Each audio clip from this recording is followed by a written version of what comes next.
اس پوری آیت کے اعتبار سے اگر میں آپ کو بتاؤں تو پتہ یہ چلے گا، رزلٹ اس کا یہ ہے کہ مصیبتوں کے وقت صبر کرنا یہ ہدایت ہے۔ ہدایت، اگر آپ ہدایت پر ہیں یا نہیں یہ دیکھنے کے لیے مصیبتوں کے وقت ہی آپ کو دیکھا جائے گا۔ گھر میں کسی کا انتقال ہو جائے اور پھر دیکھا جائے گا کہ تمہاری زبان سے الفاظ کیا کیا نکلتے ہیں، تم شکایتیں کن کن باتوں کی کرتے ہو، پھر دیکھا جائے گا ہدایت پر ہو یا گمراہ ہو۔ ایک روایت میں یہ بھی ہے کہ جب کسی کے بچے کا یا کسی کے بھائی کا یا باپ کا انتقال ہوتا ہے گھر میں، تو جنازہ اٹھانے سے پہلے ہی وہاں ایک فرشتہ آتا ہے۔ وہ فرشتہ گھر والوں کا معائنہ کر رہا ہوتا ہے کہ کون کون کیا کیا کہہ رہا ہے۔ رب ذوالجلال ہر چیز کی خبر رکھتا ہے، لیکن فرشتوں کو اسباب بنایا گیا ہے اور گواہ بنانے کے لیے انہیں یہ ڈیوٹی دی جاتی ہے۔ ہر ایک کی زبان سے نکلے ہوئے الفاظ وہ سنتا ہے اور جا کر کے رب تعالیٰ کی بارگاہ میں عرض کرتا ہے۔ اللہ تعالیٰ پوچھتا ہے کہ میں نے فلاں کے گھر سے ایک جان لے لی، ان کا عزیز بیٹا چلا گیا، بھائی چلا گیا، ماں چلی گئی، وہ لوگ میرے بارے میں کیا کہہ رہے تھے؟ فرشتہ کہتا ہے اے رب ذوالجلال، ان لوگوں کے زبان پر شکر کے الفاظ تھے، وَإِنَّا لِلَّهِ وَإِنَّا إِلَيْهِ راجعون کہہ رہے تھے اور وہ صبر کر رہے تھے۔ میں نے گھر والوں کے سب حالات دیکھے۔ اللہ تعالیٰ فرماتا ہے اے میرے فرشتے تو گواہ رہنا، میں نے ان سے جو چیز لیا ہے اس سے کئی گنا زیادہ نعمت انہیں عطا کروں گا، اس سے بہتر نسل انہیں دی جائے گی، اور ان کے غم آج جتنے ہیں اس سے کئی گنا زیادہ خوشیاں میں انہیں جنت کی عطا کروں گا جنہوں نے میری دی ہوئی مصیبت پر صبر کیا۔ اور کوئی گھر ایسا ہوگا جس گھر سے فرشتہ جا کر کہے گا کہ مولا اس گھر والے تو بے قابو تھے، جو منہ میں آیا بکے جا رہے تھے، وہ تو یوں کہہ رہے تھے کہ اللہ کو کیا ہمارا ہی گھر ملا، ہمارا ہی بچہ جانے کو تھا، ہمارے ہی گھر میں یہ آفت آنے کو تھی۔ اس طرح کے الفاظ وہ کہہ رہے تھے اور رب تبارک و تعالیٰ کو ظالم کہہ رہے تھے۔ اللہ تبارک و تعالیٰ اپنے جلال کا اظہار فرماتا ہے، ارشاد فرماتا ہے فرشتے کو اے فرشتے تو گواہ رہنا، انہوں نے میرے بارے میں جیسا گمان کیا اب میں ان کے ساتھ ویسا ہی سلوک کروں گا۔ اللہ تبارک و تعالیٰ کے ساتھ یہ گمان جس طرح بندہ کرے گا اللہ تعالیٰ اس کے ساتھ اسی طرح کا سلوک فرمائے گا۔ اس کو ارحم الراحمین ہی تصور کرو۔ ہمیشہ رب تبارک و تعالیٰ مہربان ہے اور مہربان ہی اس کی طرف گمان کرنا بھی چاہیے مومن کو۔ انشاءاللہ العزیز مہربانی ہوگی، اور بلکہ دلوں کا قرار اور سکون بھی رب تعالیٰ ہی عطا کرتا ہے۔ اے میرے عزیزو، یہ تمہیدی باتوں کے بعد میں اب عرض کرنا چاہتا ہوں، محرم الحرام کے مہینے میں کربلا کے واقعات سنتے ہی رہتے ہیں۔ میرے عزیزو، ہم بچپن سے لے کر اب تک ہر سال کربلا میں ہونے والے عظیم حادثے کو سنتے بھی آ رہے ہیں۔ 14 صدیوں گزر جانے کے بعد بھی اس واقعے کو یاد کرتے ہیں تو آنکھیں بھیگ جاتی ہیں۔ اس میدان میں، وہاں کے ریگزاروں میں رسول کریم صلی اللہ تعالیٰ علیہ وسلم کے اہل بیت کا جو امتحان تھا وہ کتنا سخت تھا، کتنا کٹھن تھا۔ کسی ایک کے ساتھ کوئی معاملہ ہو جائے تو سمجھ میں آئے، امام عالی مقام سید الشہداء امام حسین رضی اللہ تعالیٰ عنہ کو کتنا بڑا امتحان دینا پڑا ہوگا۔ ایک نہیں، اپنے خاندان کی 29 لاشیں انہوں نے اٹھائی ایک دن کے اندر، اپنے خاندان کی، پھر دوسرے ان کے اصحاب اور رسول اللہ کے صحابہ بھی اس میں موجود ہیں، اور دوسروں کے بچے بھی اس میں موجود ہیں۔ کل ملا کر 72 لوگوں کی وہاں پر جانیں گئی ہیں، شہادت کا جام انہوں نے نوش کیا ہے، لیکن ہر گھڑی امام حسین ہر موت کو دیکھتے رہے۔ آج کبھی تصور کرنا ہمارے گھر میں کسی ایک فرد کا انتقال ہو جائے تو گھر پورا عجیب سا ہو جاتا ہے، پورے گھر کا سکون غارت ختم ہو جاتا ہے۔ ہم میں سے کوئی کھانا پینا نہیں چاہتا ہمارے باپ کا انتقال ہو یا بیٹے کا انتقال ہو یا بھائی یا ماں کا انتقال ہو، لیکن امام حسین کی وہ بات مجھے یاد آتی ہے جب اپنے جوان بیٹے علی اکبر کی لاش پر گھوڑے دوڑتے ہوئے بھی دیکھ رہے تھے، اپنے سگے بھتیجے امام قاسم کا سر الگ کر دیا تھا یزیدیوں نے، اور اس سر کو اپنی گود میں رکھ کر کے بیٹھے ہوئے تھے، اپنے سگے بھائی حضرت عباس علمبردار کے ان کے آنکھوں کے سامنے دونوں ہاتھ کاٹے گئے تھے، اور حضرت عباس کے سینے میں نیزہ مار کر کے انہیں گرایا گیا تھا۔ اتنا ہی نہیں میرے عزیزو، امام حسین اس خونی منظر کو اپنی آنکھوں سے دیکھیں جب 6 ماہ کے علی اصغر کو لے کر پانی طلب کرنے گئے تھے تو یزیدیوں نے گلے پر تیر ایسا لگایا تھا کہ خون کا فوارہ مولا حسین کے چہرے پر آ کر لگ گیا۔ پورے کربلا کے واقعات پڑھنے کے بعد میں نے محسوس کیا اتنے پورے واقعے گزر جانے کے بعد بھی ایک چیز کربلا میں نہیں ہوئی، باقی سب آفتیں آئی ہیں، ایک چیز نہیں ہوئی، وہ کیا ہے؟ امام حسین کے زبان سے کوئی شکایت نہیں ہوئی، کوئی شکوہ نہیں تھا، یہ نہیں تھا کہ سارے بجلیاں ہم پر گر پڑی ہیں، اس خاندان کا کون ہے؟ سوائے زین العابدین کے اس پورے خاندان میں کوئی مرد باقی نہیں رہا، پورے خاندان کے بچوں کو، ان کے بڑے مردوں کو، سب کو وہاں پر شہید کر دیا گیا تھا۔ میں عرض تو کر رہا ہوں ایک خاندان کے 29 لوگوں کی لاشیں میدان میں پڑی ہوں، وہ کیسا منظر ہے؟ ایک تو میں امام حسین کے صبر کو دیکھتا ہوں، اللہ تعالیٰ نے فرمایا آیت کریمہ میں کہ ہم تمہیں آزمائیں گے، آزمائش کریں گے کچھ جانیں لے کر کے، لیکن میں سمجھتا ہوں اتنی بڑی آزمائش کہ ایک ہی دن میں ایک ہی خاندان سے 29 لوگوں کی جانیں گئی ہو، اس سے بڑی آزمائش ہوگی؟ یہ کتنی بڑی آزمائش ہے اور کتنا بڑا امتحان ہے۔ اب یہ بھی میں آپ کو بتا دوں کہ کس کے ساتھ کیسی آزمائش ہوتی ہے، کس کے ساتھ کیسا امتحان ہوتا ہے۔ آپ کو سردی بخار دے کر کے آزمایا جاتا ہے، کسی اور کو کچھ اور بیماریاں دے کر، یا کسی اور کو کسی اور مصیبت کے ذریعے سے، لیکن یہ آزمائش کی جو کیٹیگری ہے وہ کیسے طے ہوتی ہے پتہ ہوں؟ میرے آقا صلی اللہ تعالیٰ علیہ وسلم نے فرمایا جس کا ایمان جتنا بلند ہوگا ویسی ہی آزمائش آئے گی۔ یہ کربلا کے امتحانات سے یہ بات تو ثابت ہوتی ہے کہ امام حسین کے ایمان کا درجہ کیا رہا ہوگا، ان کے ایمان کا مقام کیا رہا ہوگا، اس ایمان کی بلندی کے اعتبار سے ان پر آزمائش آئی۔ اسی لیے تو بزرگوں نے فرمایا کہ ہم میں سے کوئی بھی امام حسین کے صبر کو نہیں پہنچ سکتا۔ استقامت اور صبر یہ دو چیزیں ایسی ہیں اچھے اچھے لوگوں کے پیر ڈگمگا جاتے ہیں۔ استقامت کا مطلب ہے ڈٹے ہوئے رہنا حق پر، اور یہ سب کو نہیں مل پاتا، یہ خصوصیت سب کو حاصل نہیں ہوتی۔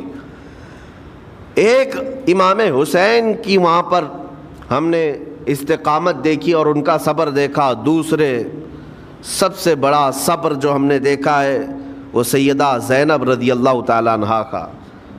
وہ خاتون امام حسین کی سگی بہن ہے، سیدہ فاطمۃ الزہرا کی بیٹی ہیں، حیدر کرار کی نور نظر میرے آقا صلی اللہ علیہ وسلم کی گود میں کھیلی ہوئی ہیں۔ سیدہ زینب سلام اللہ علیہا جب وہ کربلا کے میدان میں موجود تھیں، ان کی عمر مبارک بھی تقریباً 55 سال کے قریب تھی۔ 55 سال کی اگر خاتون میدان میں یہ تمام خونی مناظر دیکھ رہی ہو، ہماری عورتوں کو آپ جانتے ہیں کہ ایک چھوٹی سی مصیبت پر واویلا مچاتی ہیں، اور سیدہ زینب وہ ہیں جن کے خود سگے شہزادے اون اور محمد ان کی آنکھوں کے سامنے مارے گئے تھے اور ٹکڑے کیے گئے تھے۔ سیدہ زینب سلام اللہ علیہا اس پر بھی خاموش رہی، لیکن اندازہ کرو جب سارے شہید ہو گئے تھے، امام حسین اپنے خیمے سے نکلنے کو تھے، جب کربلا کے میدان میں خود گھوڑے پر سوار ہونے کو تھے، جانتے ہیں یہ منظر کیسا رہا ہوگا۔ عورتیں تو ماتم کرتی ہیں ایسے حالات میں، لیکن وہ اہل بیت کی عورتیں تھیں۔ سیدہ زینب خود کھڑی ہوئی اور اپنے خیمے میں امام حسین کو لے گئی. ایک صندوق تھا پرانا, اس کو کھول کر کے اس میں سے ایک جبہ نکالا اور کہا میری ماں نے مجھے یہ وصیت کی تھی کہ جب حسین میدان میں اترنے کی اس کی باری آئے تو اس دن ہو سکتا ہے وہ مجھے یاد کرے. زینب اگر تو اس دن باقی رہے, تو اس دن زندہ رہے, تو اپنے ہاتھوں سے یہ حسین کو جبہ پہنانا. سیدہ زینب سلام اللہ علیہا انہوں نے خود اپنے ہاتھوں سے امام حسین کو یہ لباس پہنایا. کیا اس مقام پر کوئی اتنی طاقت رکھتا ہے کہ پورا گھر لٹ گیا ہو اور اپنے سگے بھائی کو جبہ پہنا کر کسی شادی میں نہیں پھر جنگ کے میدان میں اتار رہے ہو؟ اس خاتون کے استقامت پر لاکھوں سلام. سیدہ زینب سلام اللہ علیہا وہ معمولی خاتون نہیں ہے, صبر کا پہاڑ تھیں. میں آپ کو بتاؤں, مصیبت کے وقت ایک بار کسی کا قتل ہو جائے تو وہ ایک موت ہے, لیکن یہاں پر کربلا کے میدان میں سیدہ زینب جتنی موتیں دیکھ رہی تھی, ہر موت پر ایک موت کی تکلیف ہے, ہر موت پر ایک موت کی تکلیف, لیکن وہ صابرہ و شاکرہ رہیں. پوری تاریخ میں ڈھونڈ کر کے آپ نکالیں, کہیں پر بھی سیدہ زینب نے نہ اپنے بال نوچے, نہ کپڑے پھاڑے, نہ چہرے پر ہاتھ مارا, بلکہ ایسا صبر کا دامن پکڑی رہیں کہ پوری زندگی بھر انہوں نے صبر کی تلقین کی تمام خواتین کو. گھر لٹانا, گھر کٹانا, کوئی سر کٹانا کوئی تم سے سیکھ جائے, جان عالم ہو فدا اے خاندان اہل بیت. امام زمن فاضل بریلوی رحمۃ اللہ علیہ نے فرمایا ہے, سر کٹانا گھر لٹانا کوئی تم سے سیکھ جائے, جان عالم ہو فدا اے خاندان اہل بیت. عزیزان گرامی وقار, یہاں پر ان حالات کے بعد میں آپ کو ایک بات ضرور کہنا چاہوں گا. مصیبتیں ہمارے گھر بھی آتی ہیں, آفتیں تکلیفیں ہمارے گھر بھی آتی ہیں, لیکن کیا ہم ان مصیبتوں کا سامنا کرتے ہیں, استقبال کرتے؟ نبی اکرم صلی اللہ تعالیٰ علیہ وسلم نے تو ارشاد فرمایا, مومن کو جب مصیبت آتی ہے تو اس کے لیے وہ نعمت ہے. دو چیزوں میں سے ایک چیز ہوگی اس کے ساتھ. اگر بخار بھی آئے, میرے آقا فرماتے ہیں اگر بخار بھی آیا ہے تو دو باتوں میں سے ایک بات ہوگی اس کے ساتھ, یا تو رب تبارک و تعالیٰ اس کے گناہ معاف کرے گا یا تو اس کے درجے کو بلند کرے گا.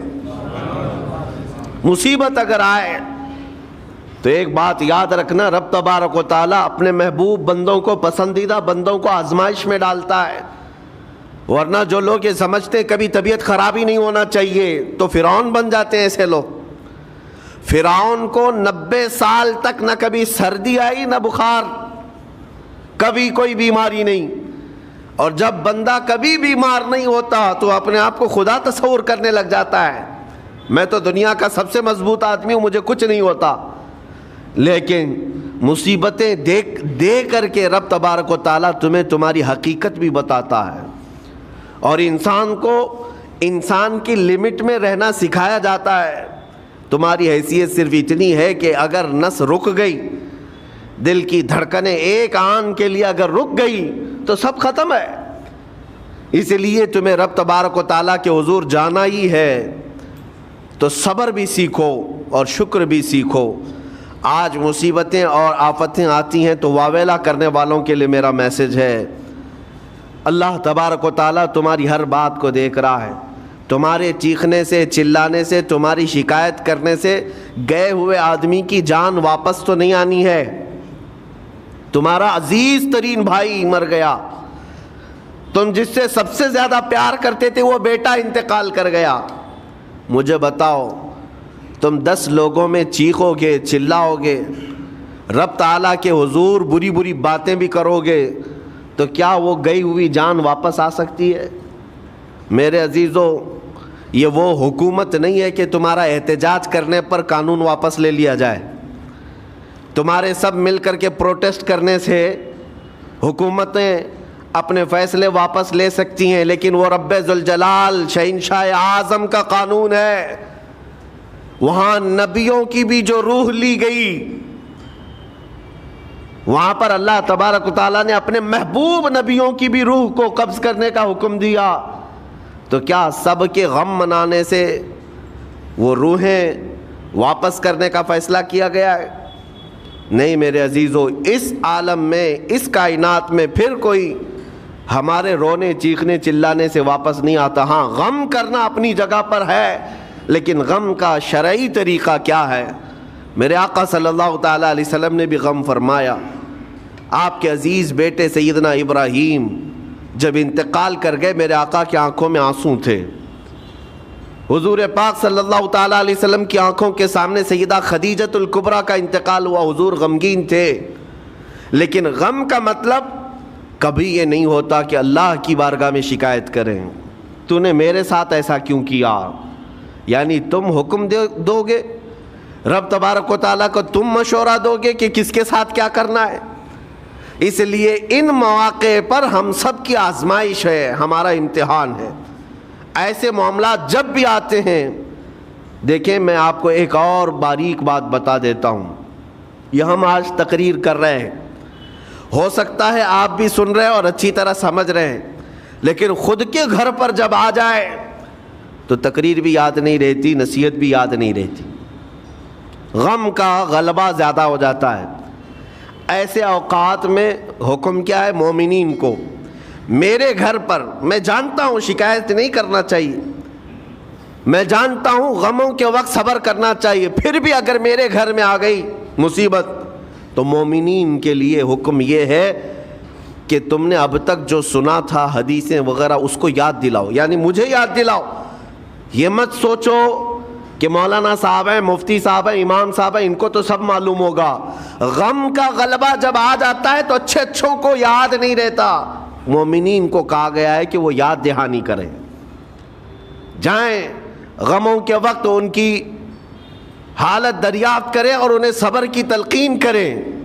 ہر ایک کے لیے ضروری ہے، یہ سوچ کر کے پیچھے نہیں ہٹا جائے گا کہ یہ تو بہت جانکار لوگ ہیں، یہ بہت پڑھے لکھے لوگ ہیں، ان کو تو سب پتہ ہے۔ نہیں، بلکہ حکم یہ ہے کہ جس کے ساتھ بھی مصیبت آئے، مومنین، دوسرے مومنین اسے صبر کی تلقین کریں، اسے جا کر کے حوصلہ دیں اور اسے تسلی دیں۔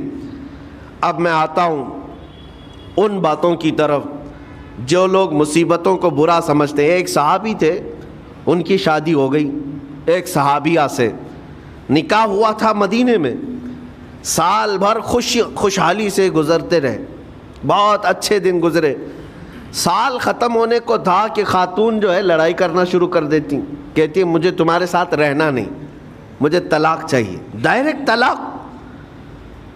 تو اس صحابی نے کہا ہوا کیا؟ وہ صحابیہ کہتی تھی نہیں مجھے تمہارے ساتھ رہنا نہیں۔ اس صحابی نے کہا ٹھیک ہے، اگر ایسا ہی ہے تو حضور پاک صلی اللہ علیہ وسلم کے پاس چلتے ہیں، وہاں جا کر فیصلہ کرا لیں گے۔ تو وہ صحابیہ مان گئیں، کہا چلو چلتے ہیں۔ تو دونوں چلے جا رہے تھے اپنے گھر سے، حضور پاک صلی اللہ علیہ وسلم کے دربار میں فیصلہ کروانا ہے۔ چلتے وقت راستے میں ایک پتھر سے ٹھوکر لگ گئی اس صحابی کو، اور اتنی تیز ٹھوکر لگی کہ ان کا ناخن اکھڑ گیا۔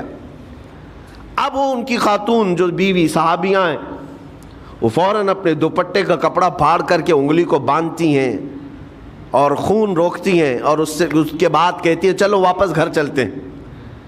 گھر واپس آنے کے بعد وہ کہتی مجھے طلاق نہیں چاہیے، ساتھ میں رہوں گی۔ کہا عورتوں کا موڈ، عورتوں کا اس طرح کا فیصلہ، کیا بات ہے؟ وہ صحابیہ کہتی ہے میں نے سنا ہے کہ جب کبھی کوئی بندہ بیمار نہیں ہوتا تو اللہ اسے پسند نہیں کرتا۔ میں نے جب سے تم سے شادی کی ہے، سال بھر ہو گئے، ایک بار بھی تم کو بیمار ہوتے نہیں دیکھا۔ مجھے ایسا لگنے لگا کہ کہیں تم اللہ کے ناپسندیدہ بندے تو نہیں ہو، اس لیے میں تمہارے ساتھ نہیں رہنا چاہتی تھی۔ اب جب راستے میں ٹھوکر لگ کر ناخن اکھڑ گیا تو مجھے احساس ہوا کہ اللہ تجھے بھی پسند کرتا، میں تیرے ساتھ رہنے کو تیار ہوں۔ وہ صحابیہ تھیں۔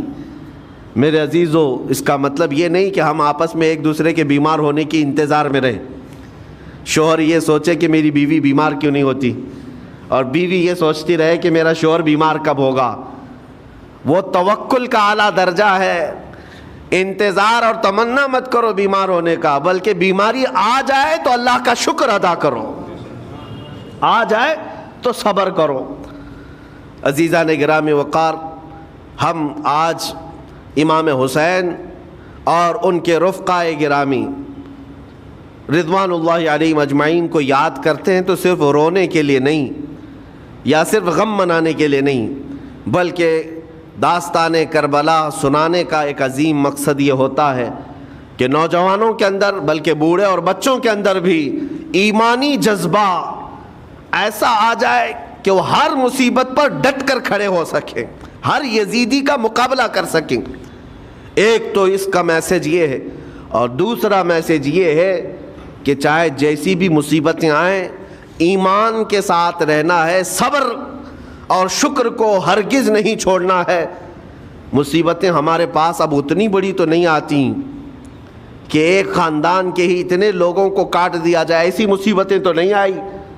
اب جو کچھ بھی آتی ہیں ہمارے ساتھ وہ مال کی کمی کی، کبھی دکان میں دھندا نہیں چلتا، کبھی بچے کسی کو نہیں ہو رہے ہیں، یا پھر گھر میں کوئی بیمار ہے، کوئی مستقل بیماری آ گئی ہے، یہی تو مصیبتیں ہیں۔ مومن کے لیے یہ قید خانہ ہے، زیادہ آسائش اور آرام کی فکر نہ کرو۔ یہ دنیا مومن کے لیے قید خانہ ہے۔ اسی لیے شاعر نے کیا خوب کہا، جب کسی کا انتقال ہوتا ہے، ایک سچے مومن کا انتقال ہوتا ہے تو لوگ کہتے فلاں مر گیا، فلاں مر گیا، تو ایک شاعر نے بہت اچھے انداز سے کہا ہے کہ کون کہتا ہے کہ مومن مر گیا؟ جو سچا مومن ہے اس کے لیے کہہ رہا ہوں۔ وہ شاعر نے کہا کون کہتا ہے کہ مومن مر گیا، قید سے چھوٹا وہ اپنے گھر گیا۔ حقیقت تو یہ، قید سے چھوٹا وہ اپنے گھر گیا۔